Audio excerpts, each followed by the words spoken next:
The second method is income method.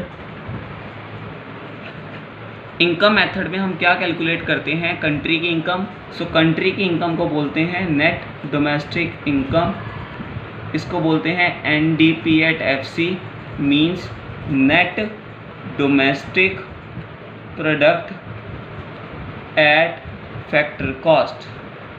अब सबसे पहले हमारी कंट्री के अंदर ज़्यादातर लोग टर्शरी सेक्टर में इन्वॉल्व हैं। जितने भी लोग टर्शरी सेक्टर के अंदर इन्वॉल्व हैं वो किसी ना किसी के एम्प्लॉई हैं। सो वो सर्विसेज प्रोवाइड कर रहे हैं, बदले में उनका एम्प्लॉयर उनको कंपनसेट कर रहा है। सो सबसे पहले NDP@FC में क्या आता है, कंपनसेशन ऑफ एम्प्लॉय। अब एम्प्लॉय को उसकी सर्विसेज के बदले में क्या क्या मिलता है, सबसे पहले उसको मिलता है वेजेस और सैलरीज इन कैश। दूसरा, इन रिटर्न अगर एम्प्लॉय सर्विसेज देता है तो एम्प्लॉयर उसको बहुत सारी सर्विसेज प्रोवाइड करता है। उसके रहने के लिए उसको हाउस प्रोवाइड करता है, उसके स्टूडेंट बच्चों के एजुकेशन के लिए उसको एजुकेशन फैसिलिटी प्रोवाइड करता है। सो ऐसी चीज़ जो कैश की फॉर्म में प्रोवाइड नहीं की जाती, एम्प्लॉयर द्वारा फैसिलिटी प्रोवाइड की जाती है, that is called payment in kind. Next, employer अपने एम्प्लॉय को सिक्योर करना चाहता है, उसकी सोशल सिक्योरिटी एम्प्लॉयर की फर्स्ट प्रेफरेंस है, तो employer contribute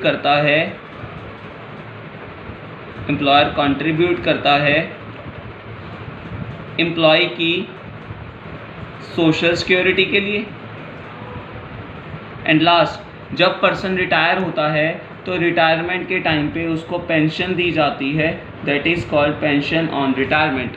so compensation of employee कैसे कैलकुलेट होता है, सो डोमेस्टिक इनकम के पहले पार्ट में कंपनसेशन ऑफ एम्प्लॉयज़ कैसे कैलकुलेट करते हैं, wages and salaries in cash, payment in kind, employer only employer का contribution for employer social security, and fourth उसकी रिटायरमेंट पे उसको क्या मिलेगी, पेंशन।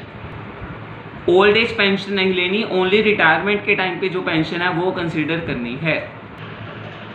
सो NDP@FC का second point, operating surplus. Operating surplus means operating activities के थ्रू प्रॉफिट होना। सो operating activities के थ्रू कैसे प्रॉफिट होता है, सबसे पहले लोगों के पास प्रॉपर्टी है, लोगों ने प्रॉपर्टी को रेंट पे दिया हुआ है, सो रेंट अर्न करते हैं। इसके अलावा लोगों के पास इनकम है, लोगों के पास कैपिटल है, जब वो कैपिटल को किसी को प्रोवाइड करते हैं तो वो पर्सन उनको इंटरेस्ट प्रोवाइड करता है। सो दूसरा ऑपरेटिंग सरप्लस है इंटरेस्ट।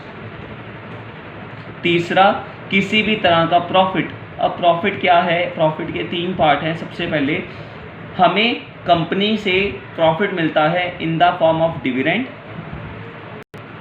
दूसरा, इस डिविडेंड के ऊपर गवर्नमेंट टैक्स कट करती है एंड वो टैक्स का पार्ट गवर्नमेंट को जाता है। सो गवर्नमेंट वो इनकम अर्न कर रही है with in the domestic income. So dividend के ऊपर जो प्रॉफिट गवर्नमेंट को गया वो भी डोमेस्टिक इनकम का पार्ट है और प्रॉफिट का पार्ट है।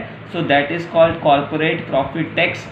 एंड लास्ट, जो कंपनी प्रॉफिट डिस्ट्रीब्यूट नहीं करती, जिसको हम अनडिस्ट्रीब्यूटेड प्रॉफिट बोलते हैं, वो भी प्रॉफिट का पार्ट है। अनडिस्ट्रीब्यूटेड प्रॉफिट का दूसरा नाम है savings. Third term of domestic income part is, जो लोग अपना खुद का बिजनेस परफॉर्म करते हैं, सो वो अपने फैक्टर्स को यूज़ करके इनकम अर्न कर रहे हैं, सो उनकी इनकम को बोलते हैं mix income of self employed persons. So at last, country में नेट डोमेस्टिक इनकम कैसे कैलकुलेट होती है, तीन टर्म से कैलकुलेट होती है, compensation of employees plus operating surplus plus mix income of self employed. So net domestic income को क्या बोलते हैं, NDP@FC। सो कंट्री की नेशनल इनकम अब कैसे कैलकुलेट होगी, कंट्री की नेशनल इनकम को बोलते हैं NNP@FC। हमने अभी क्या कैलकुलेट किया, NDP@FC। सो अब इसकी कन्वर्जन करते हैं, ये नेट और नेट सेम रहेगा, ये नेशनल है, ये डोमेस्टिक है। अगेन नेशनल पे जाना है डोमेस्टिक से, तो इसमें net factor income from abroad plus कर देंगे, और अगर टू अब्रॉड होता तो माइनस कर देते। प्रोडक्ट और प्रोडक्ट सेम रहेगा, फैक्टर कॉस्ट और फैक्टर कॉस्ट सेम रहेगा।